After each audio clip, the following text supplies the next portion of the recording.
दोस्तों, आज की कहानी में आपका स्वागत है।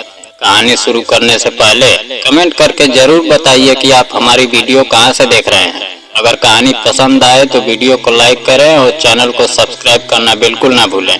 मेरा नाम परेश है। मैं 60 साल का रिटायर्ड शिक्षक हूँ। पूरी जिंदगी मैंने बच्चों को ईमानदारी और सच्चाई का पाठ पढ़ाया था।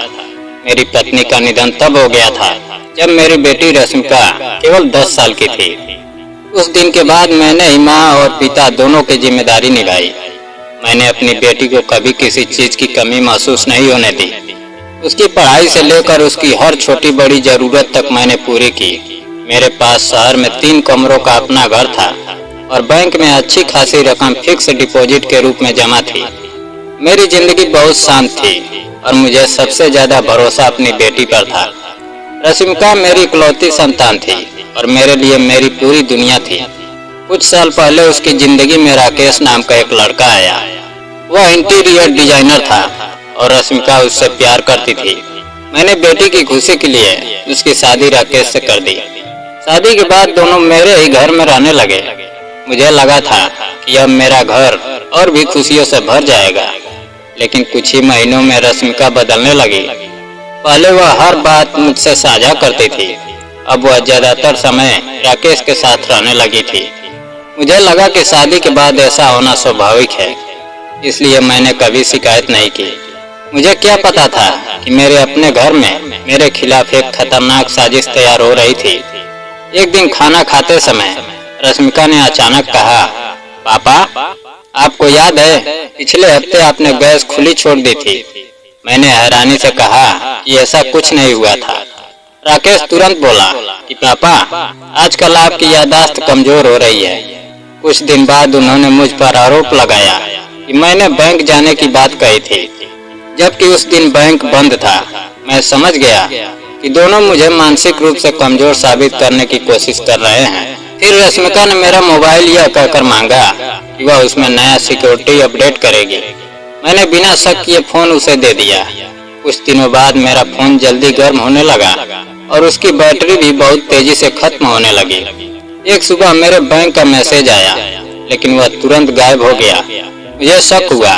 उसी दिन मैं अपने परिचित मोबाइल टेक्नीशियन अमन के पास पहुंचा। उसने मेरा फोन जांचा तो उसके चेहरे का रंग बदल गया। उसने बताया कि मेरे फोन में एक छिपी हुई जासूसी ऐप मौजूद थी। वह ऐप मेरी लोकेशन देख सकती थी और मेरे मैसेज तक पहुंच सकती थी। यहाँ तक कि मेरे बैंक के OTP भी किसी दूसरे व्यक्ति तक पहुंच सकते थे। मेरे पैरों तले जमीन खिसक गई। अमन ने सलाह दी कि मैं अभी ऐप को डिलीट न करूं, क्योंकि सामने वाले को तुरंत पता चल जाएगा। उसने मुझे सबूत सुरक्षित रखने में मदद की। इसके बाद मैं सीधे बैंक गया। मैंने अपने कार्ड और इंटरनेट बैंकिंग की सुविधा बंद करवाई। बैंक स्टेटमेंट देखकर मुझे सबसे बड़ा झटका लगा। पिछले कई महीनों मेरे खाते से छोटी छोटी रकम कई बार निकाली गई थी। कुल मिलाकर लगभग 20,000 रुपए गायब हो चुके थे। मुझे पैसों का दुख नहीं था। दुख इस बात का था कि मेरी बेटी और दामाद मुझे धोखा दे रहे थे। मैंने अपना पुराना स्मार्टफोन अलग रखा और नया साधारण फोन ले लिया। फिर मैं अपने पुराने दोस्त और वकील रोहित से मिला। मैंने उसे पूरी बात बताई। रोहित ने कहा कि यह सिर्फ जायदाद का मामला नहीं है। वे लोग तुम्हें मानसिक रूप से अयोग्य साबित करके तुम्हारी संपत्ति पर अधिकार करना चाहते हैं। हमें ठोस सबूत चाहिए। मैंने तय किया कि अब मैं चुप नहीं बैठूंगा। अमन की मदद से मैंने राकेश की गतिविधियों पर नजर रखने का रास्ता निकाला।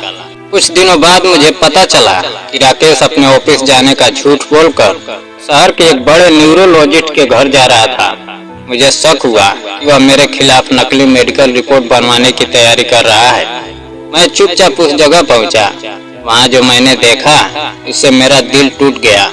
राकेश अकेला नहीं था, उसके साथ श्रेया नाम की एक महिला थी। दोनों एक दूसरे के बेहद करीब थे। मैंने दूर से उनकी तस्वीरें ले ली। कुछ देर बाद उनकी बातचीत मेरे कानों तक पहुंची। राकेश कह रहा था कि रश्मिका पूरी तरह उसके विश्वास में है। उसने रश्मिका को यह यकीन दिला दिया है कि उसके पिता की मानसिक हालत खराब है। अब उसे सिर्फ मेरी बीमारी का नकली प्रमाण चाहिए था। इसके बाद मेरी संपत्ति रश्मिका के नाम करवा दी जाएगी और फिर वह रश्मिका को तलाक देकर श्रेया के साथ नई जिंदगी शुरू करेगा। यह सुनकर मेरे शरीर में जैसे जान ही नहीं रही। जिस बेटी को मैंने अपनी जिंदगी देकर बड़ा किया था वह अपने पति के झूठ में फंस चुकी थी। मैंने तय किया कि पहले मुझे अपनी बेटी को बचाना है। अगले दिन मैंने रोहित और अमन को अपने घर बुलाया। हमने एक योजना बनाई। मैं ऐसा दिखाऊंगा जैसे मैं अपनी जायदाद रश्मिका के नाम करने के लिए तैयार हूँ। तय दिन रश्मिका और राकेश मेरे घर आए। राकेश के हाथ में कुछ कागजात थे। उसने कहा कि पापा, यह मेडिकल रिपोर्ट है और यह पावर ऑफ अटॉर्नी है, बस आप साइन कर दीजिए। मैंने उसकी तरफ देखा और शांत आवाज में कहा कि साइन करने से पहले मैं कुछ दिखाना चाहता हूँ। मैंने मेज पर बैंक स्टेटमेंट रख दिया। फिर मैंने राकेश और श्रेया की तस्वीरें सामने रख दी। रश्मिका ने जैसे ही तस्वीर देखी उसके चेहरे का रंग उड़ गया। उसने राकेश से पूछा कि यह सब क्या है। राकेश ने पहले झूठ बोलने की कोशिश की, लेकिन जब मैंने उनकी बातचीत से जुड़ी सारी जानकारी सामने रखी तो उसके पास कोई जवाब नहीं बचा। मैंने अपनी बेटी से कहा कि जिस आदमी के लिए तुम अपने पिता को पागल समझ रही थी वह तुम्हें भी सिर्फ एक मोहरे की तरह इस्तेमाल कर रहा था। जैसे ही संपत्ति तुम्हारे नाम होती वह तुम्हें छोड़कर दूसरी महिला के साथ चला जाता। रश्मिका की आंखों से आंसू बहने लगे। उसे अपनी गलती का एहसास हो चुका था। उसने राकेश से रिश्ता खत्म करने का फैसला किया। मेरे वकील ने उसे साफ बताया कि उसके खिलाफ धोखाधड़ी और जालसाजी के गंभीर सबूत मौजूद हैं। आखिरकार राकेश ने सभी गलत कामों से पीछे हटने और मेरे पैसे वापस करने की बात मानी। रश्मिका ने उससे अलग होने का फैसला किया। कुछ समय बाद मेरी बेटी ने दोबारा अपनी पढ़ाई शुरू कर दी। वह अपने टूटे हुए जीवन को फिर से बनाने लगी। मैंने उसे समझाया कि गलती करना इंसान की कमजोरी है, लेकिन गलती समझकर खुद को संभाल लेना इंसान की असली ताकत है।